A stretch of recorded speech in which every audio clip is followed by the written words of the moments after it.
Hi, நான் உங்கள் கேர்லின். நீங்கள் பார்த்துட்ருக்கிறது பிடிசி. நம்ம வந்து லாஸ்ட்டு இந்த ஷார்ட்ஸ்லலாம் வந்து எப்படி இந்த பிஸ்னஸ் நடக்குது, எப்படி வந்து பிளான் பண்ணிலாம் பண்ணணும்னு சொல்லிட்டு நான் உங்கள்ட்ட சொல்லிகிட்டே இருக்கேன்.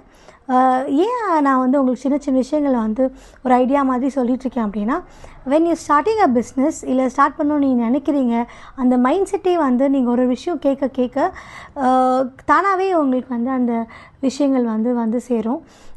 இப்போ வந்து ஒரு காசு வந்து ஒரு சர்வீஸ்க்காக நீங்கள் கொடுக்க போகிறீங்க அப்படின்னா, ஒரு மணி வந்து உங்கள் பாக்கெட்லேருந்து it's going to some other, அது திருப்பி வராதுங்க. ஓகே, அது வந்து ஒரு சர்வீஸாக தான் வரும், ஒரு ப்ராடக்டாக தான் வரும். ஸோ அதுக்கு முன்னாடி நீங்கள் வந்து அந்த மணி ஒரு விஷயம் வந்து வெளியே போகிறதுக்கு முன்னாடியே இது ஓகேவா, இது என்ன விஷயம் என்ன அப்படின்னு சொல்லி நீங்கள் கண்டிப்பாக அது யோசித்து அதுக்கப்புறமா தான் அந்த நீங்கள் மணியை வந்து எடுத்து. ஏன்னா பிஸ்னஸில் வந்து you have to be a owner mind set.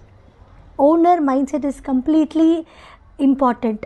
Worker mind settle வந்து நீங்கள் ஸ்டார்ட் பண்ணிங்க அப்படின்னா கண்டிப்பாக பிஸ்னஸ் வந்து ரொம்ப ப்ராப்ளம் போடுறதுக்கு ஒரு வாய்ப்பு இருக்குது. ஸோ எந்த விஷயம் இந்த மணிங்கிறது, இது பணம்ங்கிறது வந்து ஒரு வாட்டி as I told you taken have given, திருப்பியும் வந்து அது வந்து ஒரு சர்வீஸாக தான் வரும். அந்த சர்வீஸும் ப்ராப்ளமாக இருந்துச்சு, இல்லை இந்த ப்ராடக்ட் ப்ராப்ளமாக இருந்துச்சு. இப்போது ஒரு எக்ஸாம்பிள், நீங்கள் ஒரு பிளேஸ் எடுக்கிறீங்க அப்படின்னா அந்த பிளேஸ்க்கு வந்து அட்வான்ஸ் கொடுத்துட்டீங்க அப்படின்னா you have to take up that place, you can't again take it back. So அந்த மாதிரி பிஸ்னஸில் வந்து எந்த விஷயம் நீங்கள் பண்ணாலும் மணி விவகாரத்தில் ரொம்ப கொஞ்சம் நீங்கள் யோசித்து தான் அந்த விஷயத்தை நீங்கள் பண்ணணும். Okay, with this thought I am signing off. இதே மாதிரி வீடியோஸ் வந்து கண்டினியூஸாக நான் போட போகிறேன். ஈவன் லாங் வீடியோஸ் கூட நான் உங்களுக்கு பிளான் பண்ணிகிட்ருக்கேன். ஸோ ப்ளீஸ் இந்த தாட் உங்களுக்கு பிடிச்சிருந்துச்சுன்னா please subscribe and support my work. Okay, signing off from கேர்லின்.